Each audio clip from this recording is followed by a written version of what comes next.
চাওক আজি সাংবাদিকসকলৰ মাজত এটা উখল মাখল পৰিৱেশে বিৰাজমান কৰিছে। এক প্ৰকাৰ কালি দীপান্বিতা আছিলে যদিও জুবিন দা অবিহনে দেৱালী পালন কৰাত কিছু পৃথক হৈছে। আজি কিন্তু যদি চোৱা যায় যে বিশেষকৈ যি গুৱাহাটী প্ৰেছ ক্লাবৰ বাকৰি এক প্ৰকাৰ উৎসাহ উদ্দীপনা দেখিবলৈ পোৱা গৈছে। প্ৰতিটো যি হাউচ আছে বা প্ৰতিটো গোষ্ঠী আছে সকলোৱে ওলাই আহিছে আৰু মন পচন্দ প্ৰাৰ্থী মুঠ 9টাকৈ পদ আছে আৰু 9টাকৈ পদত প্ৰায় 27গৰাকী প্ৰাৰ্থী আছে আৰু তেখেতসকলে ভোটাধিকাৰৰ বাবে যিসকল আহি আছে তেখেতসকলক আৰম্ভণিৰ পৰা যি ধৰণে কৰিব লাগে এটা ৰাজনীতিক পৰিৱেশ এই মুহূৰ্তত দেখিবলৈ পোৱা গৈছে।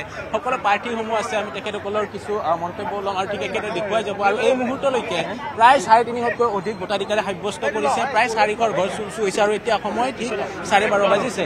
এই মুহূৰ্তত আন এগৰাকী প্ৰাৰ্থী আছে, তেওঁ প্ৰতিদিন টাইমৰ হয়, তেওঁৰ পৰা জানিব বিচাৰিম কেনেধৰণে আজিৰ দিনটো। আচলতে আজি আপোনালোকে যে গোটেই সামগ্ৰিক বাতাবৰণটো চাই প্ৰত্যেকৰ মুখত হাঁহি দেখিব। সেয়া লাগিলে প্ৰাৰ্থীয়ে হওক, সেয়া লাগিলে সমৰ্থকেই হওক, সেয়া লাগিলে সংবাদ সংগ্ৰহ কৰা ভিডিঅ' জাৰ্নেলিষ্টেই হওক, সেয়া লাগিলে সাংবাদিকেই হওক, এই হাঁহিবোৰ আমি সদায় স্থায়ী কৰিব বিচাৰিছো। কাৰণ গুৱাহাটী প্ৰেছ ক্লাবত এনে এটা বাতাবৰণ সদায় লাগে।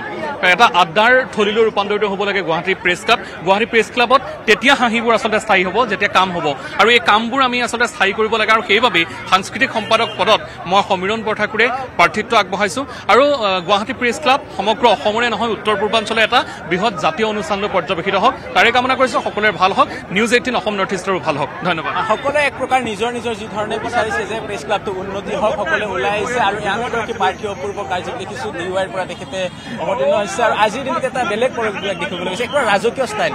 পৰিৱেশটো ৰাজকীয় ষ্টাইল নহয়, ইয়াত সকলোৱে ফূৰ্তিত আহিছে যে কিবা এটা হওক, সাংবাদিকসকলৰ কাৰণে কোনোবাই মাত দিয়ক। এইবাৰ অন্ততঃ এই যিখন নতুন সমিতি হ'ব সেই সমিতিখনে পূৰ্বে যিমান প্ৰতিশ্ৰুতি দি আহিছিল সেই প্ৰতিশ্ৰুতি এইবাৰ ফুলফিল কৰক। আৰু ময়ো কৈছোঁ যে প্ৰতিগৰাকী পাৰ্টীলৈকে মই শুভেচ্ছা জ্ঞাপন কৰিছোঁ। ময়ো এগৰাকী পাৰ্টী, মোৰ প্ৰতিশ্ৰুতি বিশেষ একোৱেই নাই। মই মাত্ৰ এটা কথাই কৈছোঁ যে এইবাৰ পূৰ্বে দিয়া প্ৰতিশ্ৰুতিসমূহ এইবাৰ অন্ততঃ অগ্ৰজসকলক লৈ, কনিষ্ঠসকলক লগত লৈ 15 দিন বা এমাহৰ ভিতৰত যেনেদৰে সম্ভৱ তেনেদৰে অন্ততঃ আলোচনা এখন হওক, বৈঠক এখন অনুষ্ঠিত হওক। সাংবাদিকসকলৰ সমস্যা কি সকলোৱে জানে, কি ধৰণে ক'ত কিমান সাংবাদিক নিগ্ৰহ হৈছে সেয়া সকলোৱে জানে। উমৈহতীয়া এতিয়া এটা সিদ্ধান্ত লওক, এটা পৰিৱেশ আহক, গুৱাহাটী প্ৰেছ ক্লাবলৈকে ঘূৰি আহক, সাংবাদিকসকলৰ মুক্ত কণ্ঠ হওক, সেইটোৱে বিচাৰিছোঁ। আজি যিটো পৰিৱেশ প্ৰকাৰ বাতাবৰণটোৱে সুকীয়া হোৱা দেখিবলৈ পোৱা গৈছে, সদায় এনেকুৱা হোৱাটো বিচাৰেনে? উৎসৱ, আজি যিটো উৎসৱ সেইটো উৎসৱ থাকিবলৈ, সাংবাদিকৰ ক্লাবটো মানে কি এটা আড্ডাস্থলী, বিপদে আপদে লগত থাকিব পৰা নিচিনা হৈ থাকে। আন এগৰাকী সাংস্কৃতিক পদত থকা প্ৰাৰ্থী দেখিছো, AGS পদত আছে, ওমেন AGSত মহিলাৰ বাবে সংৰক্ষিত পদত খেলিছে ৰশ্মি ৰেখা। প্ৰথমতে শুভেচ্ছা জনাইছো, কেনেধৰণৰ আজিৰ দিনটো? ধন্যবাদ জনাইছো। বহু আশা প্ৰত্যাশা জড়িত হৈ থাকে আজিৰ এই বিশেষ দিনটোৰ বাবে। আমি ভাবিছো যে গুৱাহাটী প্ৰেছ ক্লাবত নতুন দিগন্তৰ সূচনা হওক, সকলো জ্যেষ্ঠ কনিষ্ঠ সতীৰ্থ আমি একলগ হৈ যাতে আমি কাম কৰিব পাৰোঁ, হাঁহি ফূৰ্তি কৰি যাতে থাকিব পাৰোঁ সেয়া আশা কৰিছোঁ। আৰু নিউজ 18ৰ যিসকল সন্মানীয় ভোটাৰ আছে আমি তেওঁলোককো অনুৰোধ জনাম, আহক আপোনালোকে আপোনালোকৰ ভোটাধিকাৰ সাব্যস্ত কৰক, নিজৰ নিজৰ ভোটাধিকাৰ সাব্যস্ত কৰক। আৰু এয়া আমাৰ উৎসৱ বুলিয়ে ক'ব লাগিব। গতিকে ভগৱানৰ ওপৰত বিশ্বাস ৰাখিছোঁ সকলো যাতে ভাল হয়। উল্লেখ কৰিছে যে এতিয়া প্ৰেছ ক্লাবৰ বাকৰি এক প্ৰকাৰ উখল মাখল সদমদম দেখিবলৈ পোৱা গৈছে। যিফালে চোৱা যায় সেইফালে সকলো আজিৰ দিনটোত যিসকলে কৰ্মব্যস্ততাৰ পৰা নিজকে আনি ভোটাধিকাৰ সাব্যস্ত কৰাৰ বাবে যি অধিকাৰ আছে অধিকাৰ সাব্যস্ত কৰা দেখিবলৈ পোৱা গৈছে। এগৰাকী যিহেতু আমাৰ সহযোগী অঞ্জনে দেখুৱাইছে, আন এগৰাকী ভিডিঅ'গ্ৰাফাৰ আছে, তেখেতে এইবাৰ নিৰ্বাচনত প্ৰতিদ্বন্দ্বিতা হৈছে কানু টাইট, নিউজ লাইভৰ কানু টাইটক সকলোৱে জ্ঞাত। আৰু তেখেতক প্ৰথমতে আমি শুভেচ্ছা জনাইছোঁ। আজিৰ যিটো পৰিৱেশ, এই পৰিৱেশটোৰ বাবে কেনেধৰণে চাইছে? আজি যোনটো পৰিৱেশ হৈছে পৰিৱেশটো ভাল পৰিৱেশ। গোটেই জাৰ্নেলিষ্টবিলাক আহিছে, সবেই নিজৰ নিজৰ ইলেকশ্যন প্ৰাৰ্থী উঠিছে, ভাল লাগিছে পৰিৱেশ। এনেকুৱা পৰিৱেশ হ'বও লাগে। আৰু এবাৰ আগৰ যোনটো প্ৰেছ ক্লাব, এইটো প্ৰেছ ক্লাব এই বছৰ আমি যোনটো এবাৰ গঠন হ'ব নতুন কমিটি, গঠন হ'লে কমিটি আমি নতুন এটা প্ৰেছ ক্লাব পাম। প্লাছ জাৰ্নেলিষ্টবিলাক য'ত দুৰ্ঘটনা হয় বীমা পুৰা থাকিব। সাংবাদিকবিলাকৰ যি প্ৰব্লেম হয়, প্ৰব্লেম লগে লগে শ্লপ আজি নিচিনা পৰিৱেশ লাগে, আজি নিচিনা পৰিৱেশ লাগে। আৰু ভিতৰ ভাগৰ দৃশ্য দেখুৱাব সতীৰ্থ অঞ্জনে যে আমি ৰশ্মিতা আমি ভিতৰ ভাগৰ পৰিৱেশ দেখুৱাম যে আমি দেখুৱাইছোঁ যে প্ৰাৰ্থীসকলে এই স্থানত আছে আৰু ভিতৰ ভাগলৈকে যায়। আমাৰো নিউজ 18ৰ এগৰাকী প্ৰাৰ্থী আছে আৰু সমান্তৰালভাৱে আমি ৰাজ্যলৈকে যিসকল ভোটাধিকাৰ আছে আমি আহ্বান জনাইছোঁ যে সকলোৱে আহক আৰু ভোটাধিকাৰ সাব্যস্ত কৰক। সাংগঠনিক সম্পাদকত যুৱ প্ৰজন্মৰ পৰা এগৰাকী আছে নতুনকৈ উঠি অহা, কেনেধৰণে আজিৰ দিনটো লৈছে? আজি খুবেই ভাল লাগিছে, কাৰণ আজি গুৱাহাটীস্থ আমাৰ প্ৰায় সকলোখিনি সাংবাদিকেই আমি একেলগে আজি একেখন ঠাইতে মিলিত হৈছোঁ। এক সন্মিলনৰ দৰে হৈছে, নিৰ্বাচনটো মাত্ৰ নামতহে। কাৰণ আমি এনেধৰণে বাতৰিৰ ভিৰত ইমানেই থাকোঁ যে আমি লগ হ'বলৈ কোনো ধৰণৰ সুযোগ সুবিধা আমি নাপাওঁ।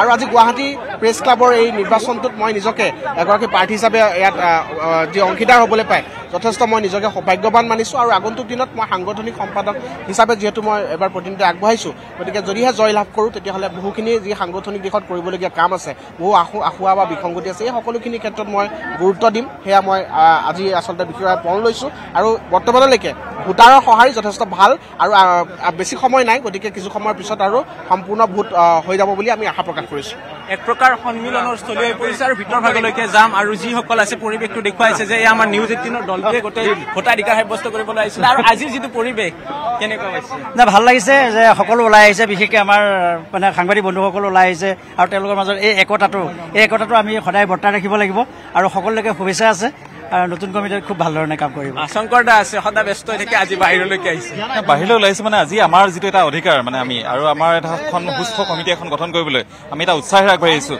ইয়াৰ লগে লগে আমি দেখিছোঁ যে এইটো এটা চবৰে মাজত এটা অত্যন্ত উৎসাহ আছে মানে আৰু এই উৎসাহটোৱে আমাক মানে আনন্দ যোগাই তুলিছে আমি আশা কৰিছোঁ যে এখন ভাল কমিটি এখন গঠন হ'ব আৰু প্ৰেছ ক্লাবক আগুৱাই লৈ যাব গতিকে সাংবাদিকসকলকো আগুৱাই নিয়াত সহায় কৰিব এই প্ৰেছ ক্লাবে আমি সকলোৰে শুভকামনা জনাইছোঁ সকলোকে এয়া আছিলে আমাৰ নিউজ 18 ভাগ কৰি আহিব লাগিব কাৰণ এতিয়া প্ৰথম টিমটো আহিছে দ্বিতীয় টিমটো আহিছে ইয়াৰ পিছত আপোনালোকে বেলেগ এটাক শিফটিং কৰাব লাগিব তাকে ইয়াত আমি গৈ পেলাই আকৌ আমাৰ লগৰ বাকী যিখিনি সতীৰ্থ আছে তেওঁলোকক পঠিয়াম আৰু ভাল লাগিছে যে খুব ধুনীয়া উৎসাহ সকলোৰে মাজত বৰ্তমানলৈকে 400ৰো অধিক ভোট পলিং ইতিমধ্যে হৈ গৈছে সকলোৱে নিজৰ অধিকাৰ সাব্যস্ত কৰিবলৈ আহিছে আৰু মই অনুৰোধ জনাম যে এতিয়াও যিসকল নিজৰ দায়িত্বত নিয়োজিত হৈ আছে বা ঘৰৰ পৰা বিভিন্ন কাৰণ ওলাই আহিব পৰা নাই তেওঁলোক ওলাই আহক আৰু নিজৰ অধিকাৰ সাব্যস্ত কৰক সকলোকে অনুৰোধ জনাম কালি পৰহিৰ পৰা এটা নেৰেটিভ চলিছিলে যে ইমানখিনি প্ৰাৰ্থী নাহিব নেকি আজি সকলোৱে ওলাই আহিছে ভোটাধিকাৰ সাব্যস্ত কৰিবলৈ আৰু আমাৰ যিগৰাকী প্ৰাৰ্থী আছে বিশেষকৈ নিউজ 18ৰ পৰা আমাৰ দীপাংকৰ আৰু দীপাংকৰৰ পৰা কিছু মনৰ ভাৱ ল'ম এই মুহূৰ্তত দীপাংকৰে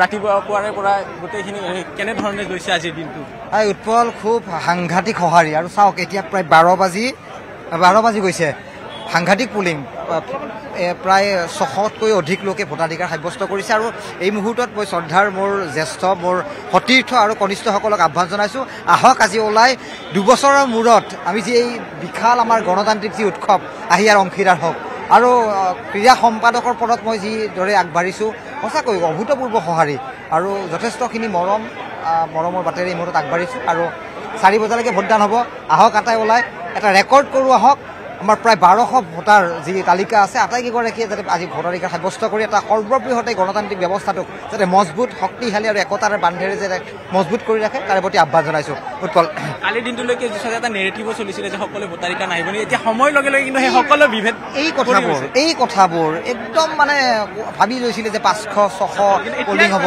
1200 ভোটাৰ তালিকা আৰু 600তকৈ অধিক হৈ গৈছে আপোনাৰ কল্পনা কৰক 50% টু এভভ 12 বজালৈকে অৰ্থাৎ এই শতকৰাৰ হাৰটোৱে কিন্তু এটা শুভ ইংগিত দিছে আৰু আমাৰ এই মুখবোৰত হাঁহি এইকাৰণে বিৰিঙিছে আৰু আজিৰ পৰিৱেশটো অলপ সুকীয়া আৰু এটা সুযোগ পাইছোঁ যথেষ্টখিনি মানুহক লগ পাইছোঁ আৰু এই যে 1-to-1 টাচ সেইখিনিয়ে কিন্তু আমাক যথেষ্ট আমাৰ একাগ্ৰতা কিন্তু বৃদ্ধি কৰিছে আমাৰ একতাৰ যি মনোবল সেয়া অধিক সুদৃঢ় কৰিছে উৎপল এনেদৰে ভিতৰ ভাগৰ এইখন ডেস্কতে আহি প্ৰথমতে তেখেতসকলে নাম ৰেজিষ্ট্ৰেশ্যন কৰিব লাগিব কাৰ্ডখন দেখুৱাব লাগিব ইয়াতে কুপন দিয়া হ'ব আৰু কুপন দিয়াৰ পিছতে ভিতৰ ভাগলৈকে যাব লাগিব তাত কেইবাটাও নিয়ম আছে যি ধৰণে ভোটাধিকাৰ সাব্যস্ত কৰিব লাগে সেইসমূহ কাম কাজ থাকিব ঠিক একেদৰে সাংগঠনিক সম্পাদকত শ্বাহ আলমে এইবাৰ নিৰ্বাচনত প্ৰতিদ্বন্দ্বিতা হৈছে ঠিক তেওঁৰ পৰা কিছু জানিব চেষ্টা কৰোঁ আজিৰ যিটো পৰিৱেশ কেনেধৰণে লৈছে পোনপ্ৰথমে মই সকলো প্ৰাৰ্থী যিসকল প্ৰাৰ্থী আজি ভোটযুদ্ধত নামিছে সকলো প্ৰাৰ্থীলৈ শুভেচ্ছা জ্ঞাপন কৰিছোঁ আৰু এটাই কামনা যে শক্তিশালী কণ্ঠ হ'ব লাগে সবল মঞ্চ হ'ব লাগে গুৱাহাটী প্ৰেছ ক্লাব ঐতিহ্যমণ্ডিত এই গুৱাহাটী প্ৰেছ ক্লাবক লৈ বহু সপোন আছে প্ৰতিগৰাকী প্ৰাৰ্থীৰে সপোন আছে কোনোবা এজন জয়ী হ'ব কোনোবা বাকীসকল পৰাজিত হ'ব এজন জয়ী এজন পৰাজয়ী কিন্তু সকলোৰে যি সপোন সকলোৰে যি সকলোৰে লক্ষ্য এটাই যে সাংবাদিকৰ স্বাৰ্থ গতিকে সকলো প্ৰাৰ্থীৰ জয়ী পৰাজয় সকলো প্ৰাৰ্থীৰ মনৰ চিন্তাসমূহ লৈ যাতে অনাগত দিনত যিসকল জয়ী হ'ব বা গঠন কৰা হ'ব এক্সিকিউটিভ তেওঁলোকে আগবাঢ়ে সেইটোৱে কামনা কৰিছোঁ যথেষ্ট সঁহাৰি ৰাইজৰ গতিকে ভাবিছোঁ যে চেম পাৰ্চনেই ভোটাধিকাৰ সাব্যস্ত হ'ব আৰু যিহেতু গণতান্ত্ৰিক প্ৰচেছ আৰু সাংবাদিকসকল গণতন্ত্ৰৰ এটা অংশ গতিকে সকলো ভাল হৈছে ভাল এটা পৰিৱেশ সকলোৱে কৈছে যে আমি উল্লেখ কৰিছোঁ যে সকলোৱে ওলাইছে যিফালে চোৱা যায় বিৰি বাট নোপোৱা এটা পৰিৱেশ সময় উকলাৰ লগে লগে যিসকলে ভোটাধিকাৰ সাব্যস্ত কৰিব আহিম বুলি কৈছে তেখেতসকলে আহিছে আৰু সকলোৱে এনেধৰণে ভোটাধিকাৰ সাব্যস্ত হোৱাত ব্যস্ত হোৱা পৰিলক্ষিত হৈছে সাংস্কৃতিক সম্পাদকৰ মনোজ দুৱৰা আছে আজিৰ দিনটো কেনেধৰণে লৈছে খুব এটা সুন্দৰ পৰিৱেশ আৰু বিশেষকৈ আমি এই দিনটোৰ বাবে ৰৈ থাকোঁ বুলি ক'ব লাগিব। 2 বছৰৰ মূৰে মূৰে এই দিনটো আহে আমাৰ, গতিকে উৎসৱমুখৰ এটা পৰিৱেশ হৈছে আপুনি দেখিছেই। আৰু আমাৰ ৰাইজসকলক কওঁ যে আমাৰ সাংবাদিকৰ বাবে এই দিনটো খুব এটা ভাল লগা দিন। বিশেষকৈ আমি কৰ্মব্যস্ততাৰ মাজত থাকোঁ, তাৰ মাজতে এনেকুৱা এটা দিন অহা মানে সঁচাকৈ উৎসৱৰ দিন যেন লাগে। আৰু এতিয়ালৈকে আমাৰ ভাল লগা খবৰটো হৈছে যে 400 ভোট ইতিমধ্যে পুলিং হৈ গৈছে। মাত্ৰ 3 ঘণ্টাৰ ভিতৰত 400 ভোট পুলিং হৈ গৈছে, খুব এটা ভাল খবৰ। আৰু আমাৰ 1114টা ভোট আছে, তাৰে বাকীখিনি যিসকল আহিবলৈ আছে এতিয়াও প্ৰত্যেককে মই নিমন্ত্ৰণ জনাইছোঁ, তেওঁলোকে আহক, নিজৰ ভোটাধিকাৰ সাব্যস্ত কৰক। খুব ভাল লাগিব, খুব ভাল লগা দিন। আৰু কাইলৈ আমাৰ কাউণ্টিং আছে, তাৰপিছত আমি নিৰ্ণয় হ'ব কোন জয়ী হ'ব, কোনে শেষ হাঁহি মাৰিব। উখল মাখল পৰিৱেশ, বিগত কেইবাদিন যদি চোৱা যায় এনেধৰণৰ পৰিৱেশ নাছিলে। দেখিবলৈ পোৱা গৈছিলে যে প্ৰেছ ক্লাবটো বাহিৰত আমি দেখিছিলোঁ যে JCBয়ে গোটেই খান্দি ৰাখিছিলে, তেতিয়া মানে গোটেই পৰিৱেশটো আহিব পৰা অৱস্থা নাছিলে। কিন্তু আজি এনেকুৱা সুন্দৰ বনাই পেলালে, তাক বিশেষকৈ মানুহৰ যি পদধূলা পোৱাৰ পাছত আৰু বেলেগ এটা পৰিৱেশ মানে এতিয়া বিৰাজ কৰিছে, খুব ধুনীয়া। প্ৰাৰ্থীসকলৰ মন্তব্য, যিসকলে নিৰ্বাচন কৰিব আহিছে বা নিৰ্বাচিত কৰিব তেখেতসকলৰ মনোভাৱ জানিব বিচাৰিম যে আজিৰ দিনটো কেনেধৰণে লৈছে। এইটো উৎসৱ প্ৰেছ ক্লাবৰ কাৰণে আমাৰ, আমি 2 বছৰ ৰখোঁ এই দিনটোৰ কাৰণে, কিন্তু এইবাৰ সকলোৰে অকণমান মনবিলাক সেমেকা, কাৰণ জুবিনদাৰ লগত যিটো হ'ল সেইকাৰণে আমাৰ নিৰ্বাচনো যিহেতু এবাৰ পিছুৱাব লগা হ'ল। কিন্তু তথাপিতো নিৰ্বাচন যেতিয়া ভাইবছটো থাকিবই, গতিকে ভাল লাগিছে আজিৰ দিনটোত সকলো ওলাই আহিছে। আৰু আশা কৰিছোঁ যিমান বেছি পুলিং হ'ব সিমানেই ভাল। এতিয়ালৈকেতো 5ৰ ওচৰা-ওচৰি হৈছে, এতিয়ালৈকে কিন্তু যথেষ্ট লোক আহিছে, গোটেইখিনি আহিছে, প্ৰায় আহি আছে আৰু আহিব বাকী আছে 600 মান। গতিকে যিমান বেছি হয় সিমানেই ভাল, গণতন্ত্ৰৰ বাবে শুভ লক্ষণ। আৰু প্ৰেছ ক্লাবত এবাৰ এখন ভাল কমিটি গঠন হওক, আৰু কমিটিখনে বাকী কথাবিলাকত কি কৰে সেইটো আমি নক'বলৈ নাযাওঁ, কিন্তু প্ৰথম কথা এটা গুৰুত্ব দিয়ক যে বিপদত পৰা যিজন প্ৰেছ ক্লাবৰ মেম্বাৰ থাকিব বা সাংবাদিক থাকিব, তেওঁৰ ওচৰত যাতে গোটেই প্ৰেছ ক্লাবটো একেলগে থিয় হয়। এয়া আছিলে যিসকলে নিৰ্বাচিত কৰিব তেখেতৰ মন্তব্য। এগৰাকী সৌভাগ্য ব্যক্তি আছে, বিশেষভাৱে সৌভাগ্য। তেখেতে নিৰ্বাচনত প্ৰতিদ্বন্দ্বিতা কৰিব নালাগিলে লগে লগে বিজয়ী হৈ গ'ল, কোনো কণ্টেষ্টেণ্ট নহ'ল আপোনাৰ লগত। আজিৰ দিনটো কি ধৰণে লৈছে আৰু আপোনাৰ পৰিকল্পনা, কাৰণ আপুনি যিহেতু বিজেতা এতিয়া? মোৰ পৰিকল্পনা আছে যে আমাৰ প্ৰেছ ক্লাবৰ সমূহ সদস্যবৃন্দ নতুন কমিটিখন আহিলে গোটেইখিনি আমি হেৰি কৰিবলৈ, কিছুমান আমাৰ ভিডিঅ' জাৰ্নেলিষ্টৰ আৰু আমাৰ সাংবাদিকৰ বহুতো সমস্যা আছে, সমস্যা সমাধান কৰাৰ কাৰণে বহুত চেষ্টা কৰিম। গতিকে সকলো আৰু স্থায়ী ঠিকনা এটা কৰিব লাগিব। প্ৰদীপ বৰ্মন হৈছে এনেকুৱা এটা মানুহ মানে আচৰিত, বিনা প্ৰতিদ্বন্দ্বী, আৰু এগৰাকী জ্যেষ্ঠ আমাৰ ভিডিঅ' জাৰ্নেলিষ্ট, সন্মান কৰোঁ আমি যথেষ্ট। আৰু আমি এই যিটো সম্প্ৰচাৰ দেখুৱাই আছে তাৰ পিছপিনে আছে অঞ্জন ডেকা, আমাৰ সতীৰ্থ, অহৰহ কষ্ট কৰি আছে, তেওঁলোকে ভোটদান সাব্যস্ত কৰিছে। গতিকে প্ৰদীপ দা, পূৰ্বৰ সকলো অভিলেখ ভংগ হ'ব এইবাৰ এই যিটো পৰিস্থিতি দেখিছোঁ।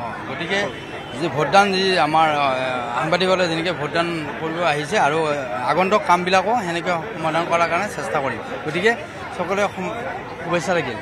দুগৰাকী এনেকুৱা ভাগ্যৱান প্ৰাৰ্থী আছে, এগৰাকী হৈছে প্ৰদীপ বৰ্মন আৰু আনগৰাকী হৈছে ৰঞ্জিতা ৰাভা। আৰু সম্ভৱ হ'লে ৰঞ্জিতা ৰাভাৰ পৰা মন্তব্য ল'ব চেষ্টা কৰিম, কাৰণ বিনা প্ৰতিদ্বন্দ্বিতাই তেখেতসকলে বিজয় হৈছে। আৰু ভোটাৰ হিচাপে আজি দিনটোত কি ক'ব প্ৰাৰ্থীসকলৰ বহুলৈ এতিয়া আপোনাৰ ভোটাৰ হিচাপে? চাওক, ভোটাৰ হিচাপে কৈছোঁ, এনেই হাৱাত কথা কৈ লাভ নাই, প্ৰতিশ্ৰুতি একো নালাগে। প্ৰথম বস্তু ঘৰ এটা লাগে, ঘৰটো বনাব লাগিব। এইটোতো ভাড়াত আছে, এতিয়া কেতিয়া ইয়াৰ পৰা উলিয়াই দিয়ে কোনো গেৰেণ্টি নাই। প্ৰেছ ক্লাবৰ নিজৰ মাটি আছে নাই আজিলৈকে নাজানো। একো যদি নাই, ভাড়া ঘৰ এটা লওক, ভাল বিল্ডিং এটাত প্ৰেছ ক্লাব লওক, অডিটৰিয়াম এটা লওক। অডিটৰিয়ামটো মানুহৰ মাজত ভাড়া এৰি দিয়ক, 3-4 হাজাৰ 5 হাজাৰ টকাকৈ পাব, সেইটোৰ পৰা প্ৰেছ ক্লাবৰ মানুহখিনি চলিব।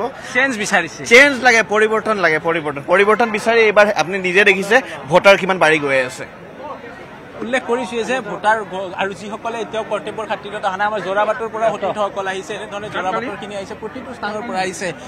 অমৰেন্দ্ৰ ডেকা দা আছে, কিন্তু ব্যস্ততা আছে তাৰ মাজতে। প্ৰাৰ্থী হিচাপে আজি যিটো পৰিৱেশ উদুলি মুদুলি এক প্ৰকাৰ, কিন্তু কালিলৈকে এই পৰিৱেশটো হ'ব বুলি কিন্তু আশাৰ বাহিৰত আছে। এই দিনটো আচলতে আমাৰ কাৰণে এটা খুব চেলিব্ৰেশ্যনৰ দিন। আমি ইয়াত আজি আমাৰ গণতান্ত্ৰিক অধিকাৰ সাব্যস্ত কৰোঁ, আমি নিজৰ মতে এখন কমিটি গঠন কৰি লওঁ, আৰু সেইটো কৰিবৰ কাৰণে আমি উদযাপন কৰোঁ। এই উদযাপনৰ দিনটোত চাওক, প্ৰত্যেকটা চেনেলৰ, প্ৰত্যেকটা মিডিয়া হাউচৰ সকলো ওলাই আহিছে। ওলাই আহি আমি একত্ৰিত হৈ আমি কমিটি গঠনৰ যি প্ৰক্ৰিয়া সেইটো আগবাঢ়ি গৈছে। খুব এটা সুন্দৰ পৰিৱেশ আপুনি দেখিছে। ইয়াত নেতিবাচক একো নাই, চব ইতিবাচক। ইয়াৰ পৰা যি হয় সকলো ভাল হ'ব, সকলো ভাল হ'ব।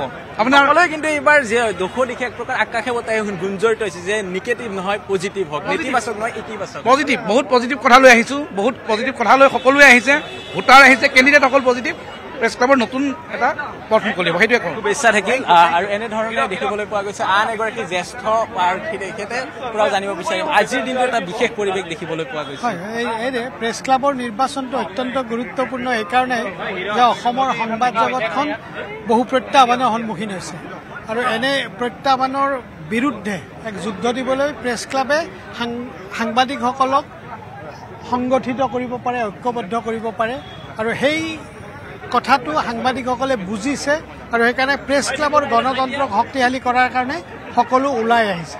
সেইকাৰণে এনেকুৱা এটা পৰিৱেশ হৈছে, কিন্তু আশা কৰিছোঁ যে 100% নহ'লেও এটা ভাল পাৰ্চেণ্ট ভোট পুল হ'ব আৰু সেয়াই প্ৰেছ ক্লাবৰ গণতন্ত্ৰ আৰু সাংবাদিক সমাজৰ গণতন্ত্ৰক শক্তিশালী কৰিব। Thank you. গণতন্ত্ৰ শক্তিশালী হ'ব লাগে। কনক শইকীয়া আছে, তেখেতো প্ৰাৰ্থী, আৰু তেওঁৰ পৰা জানিব বিচাৰিম আজিৰ দিনটো কেনেকুৱা ধৰণৰ এটা আচলতে খুব এটা আনন্দপূৰ্ণ আৰু উৎসাহমুখৰ পৰিৱেশ। সকলোৱে হাঁহিমুখে আছে আৰু সকলোৱে বন্ধুত্বমূলকভাৱে প্ৰতিনিধিত্ব আগবঢ়াইছে। সকলোৱে ওলাই আহিছে, বিশেষকৈ সাংবাদিক আৰু সংবাদকৰ্মীসকলৰ স্বাৰ্থৰ বাবে কিবা এটা কৰিবৰ কাৰণে ওলাই আহিছে আৰু সকলোৱে এটা লক্ষ্য যে গুৱাহাটী প্ৰেছ ক্লাবক এটা নতুন ৰূপ দিব আৰু মোৰ বিশ্বাস আৰু আশাবাদী এই কমিটিখন যদি নিৰ্বাচিত হয় গুৱাহাটী প্ৰেছ ক্লাবে স্থায়ী ভৱন লাভ কৰিব আৰু গুৱাহাটী প্ৰেছ ক্লাবে নিশ্চিতভাৱে এটা নতুন ৰূপ লাভ কৰিব। এয়া আছিলে তেখেতৰ মন্তব্য বা মনৰ ভাৱ উল্লেখ কৰিলে। ঠিক একেদৰে আমি জোনজ্যোতি ডাক দিছোঁ, প্ৰথমতে শুভেচ্ছা জনাইছোঁ আৰু আজিৰ দিনটোৰ বাবে কেনেধৰণে আপুনি সাজু বা কি দেখিছে? বিশেষকৈ দেখিছে সকলোকে মই পুনৰবাৰ ধন্যবাদ জ্ঞাপন কৰিছোঁ, যিহেতু গুৱাহাটী প্ৰেছ ক্লাবৰ নিৰ্বাচন আৰু এটা উখল মাখল পৰিৱেশ আমি সকলোৱে আজি আনন্দহে উপভোগ কৰিছোঁ। যিহেতু প্ৰেছ ক্লাবৰ নিৰ্বাচন মানে গোটেই আমি সাংবাদিকখিনি সংবাদকৰ্মীসকল মানে একত্ৰিত হোৱা এটা সুবিধা পাওঁ, প্ৰিণ্ট মিডিয়া হওক বা ইলেক্ট্ৰিক মিডিয়াই হওক। গতিকে 2 বছৰৰ মূৰে আমি এইটো গোট খাইছোঁ। গতিকে ময়ো ইয়াত এটা লক্ষ্য লৈ উঠিছোঁ সাধাৰণ সম্পাদক পদত। গুৱাহাটী প্ৰেছ ক্লাব দেশৰ অগ্ৰণী প্ৰতিষ্ঠানৰূপে গঢ় দিয়াৰ ক্ষেত্ৰত আমি আগভাগ ল'ম বুলি ভাবিছোঁ আৰু আমাৰ গুৱাহাটী প্ৰেছ ক্লাবৰ যি যশ আৰু গৰিমা পূৰ্বতকৈ যেন আৰু অধিক বৃদ্ধি পায়, সেই ক্ষেত্ৰত মই গুৰুত্ব প্ৰদান কৰিম। এই দুটা লক্ষ্য লৈ মই আগবাঢ়িছোঁ। ৰাইজৰ সমৰ্থন পাইছোঁ, মানে ভোটাৰসকলৰ সমৰ্থন পাইছোঁ। আমাৰ সতীৰ্থসকল, জ্যেষ্ঠসকল, কনিষ্ঠসকল সকলোৱে মোক সমৰ্থন আগবঢ়াইছে। গতিকে এতিয়া মই যিহেতু ফ্ৰেণ্ডলি নিৰ্বাচন, মোৰ লগত আন 3জন আছে, আমি তেওঁলোকৰ সৈতে একেলগে যেন আমি প্ৰচাৰ কৰিছোঁ বা একেসময়তে ভোট বিচাৰিছোঁ। এনেকুৱা নিৰ্বাচন ক'তো নাপায়। প্ৰতিদ্বন্দ্বী মানে আমি এটা বন্ধু আটাইকেইজন প্ৰতিদ্বন্দ্বী। তেওঁ যিজনক কৈছে ময়ো কৰিছোঁ, ধৰক আপোনালোককো কৰিছোঁ, তেনেকুৱা ধৰণৰ কথা। গতিকে একেটা হাউচতো কাম কৰিছোঁ। হয়, গতিকে একেটা হাউচত কাম কৰা বা বিভিন্ন হাউচত কাম কৰা আমি সকলোকে বহুতক লগ পাই থাকোঁ। গতিকে এটা খুব ভাল অভিজ্ঞতা। গতিকে জিকা হৰা থাকে, আমি সেইখিনিলৈকে নাযাওঁ। কিন্তু কথাটো হ'ল কি, ইয়ে আমাক এটা বিশেষ এটা জ্ঞান দিছে বা এটা পুনৰ সাংবাদিকসকলৰ মাজত সম্প্ৰীতি সদ্ভাৱ গঢ়ি তোলাত এটা বিশেষভাৱে অৰিহণা যোগাইছে নিৰ্বাচনে। ধন্যবাদ। এয়া আছিলে আমি জনালোঁ প্ৰাৰ্থীসকলৰ মতামত তেখেতসকলে উল্লেখ কৰিলে। আৰু আজিৰ দিনটোত এক প্ৰকাৰ উখল মাখল পৰিৱেশে দেখিবলৈ পোৱা গৈছে গুৱাহাটী প্ৰেছ ক্লাবৰ বাতৰিত। আপুনি বিচৰা বাতৰি পাব কেৱল নিউজ 18 এপত। নিউজ 18 এপ ডাউনলোড কৰিবলৈ স্কেন কৰক এই QR কোড। গুগল প্লে ষ্টৰতো পাব এই নিউজ 18 এপ।